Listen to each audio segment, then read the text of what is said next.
Hi, my name is Andrea and I will be showing you my podcast about ancient Greeks, gods, sports, and Olympics. So, starting out, I'm going to tell you the meaning of legacy from how I see it, or in my own words if you prefer.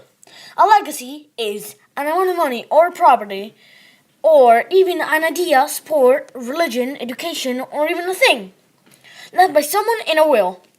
Some examples are paintings, land, money, property, jobs, education, books, and some rings too. From ancient Greece, we got legacies that have been changed like architecture from temples, food in restaurants, and sports in the Olympic Games. Next, I will talk about my topics, which are Greek mythology and sports/Olympics.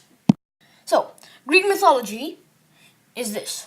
The Greeks believed in 13 main gods and goddesses that watched over them, that was what they thought.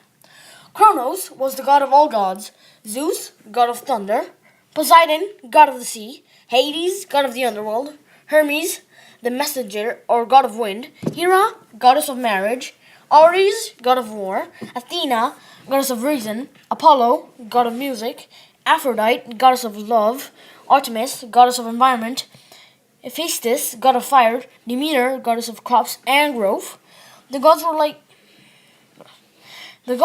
humans in a way, but they were immortal and way more powerful. The gods lived in a cloud palace on a cloud in Mount Olympus. The gods would look down to see the humans, or mortals, if you prefer, from time to time. So, ancient Greek sports and Olympics. The Olympics were held in Olympia to honor Zeus every 4 years. The first Olympics were held in 776 BCE. Only men could participate or watch because the men were competing naked.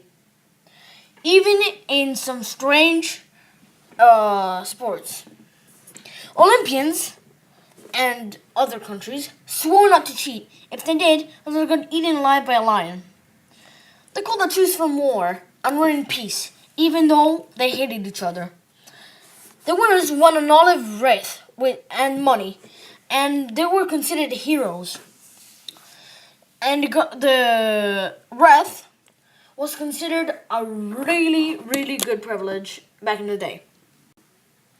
So, the Olympic sports were foot races, warriors race, boxing, wrestling, pancratrum, pentathlon, javelin, discus throw, and messengers and trumpeters, just for fun.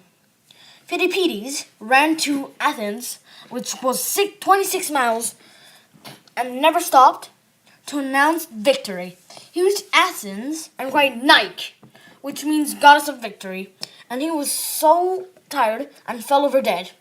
And that's how the marathon started, thanks to him. Next, I will talk about how mythology and sports affected us today. Greek gods. Mythology was a big deal in ancient Greece, but in these years, they have religions, but religions were copied by Greek mythology.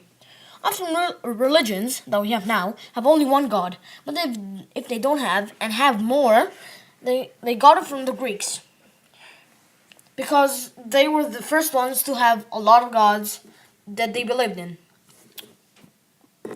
Greek sports and Olympics. The ancient Greek sports were perfected and some were added. The Olympics were practically copied from Greece. Greece thought they were the best, but they weren't very good at the Olympic Games, even though they created it. So they also approved to add and change the sports and the Olympic Games.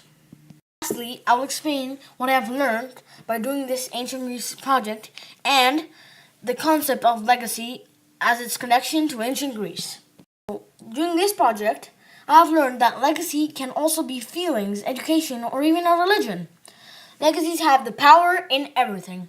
Legacies are also connected to ancient Greece. For example, Athenians had left a legacy of being a citizen to their kids. Ancient Greece has been the country with a lot of legacies left to us and for the Greeks.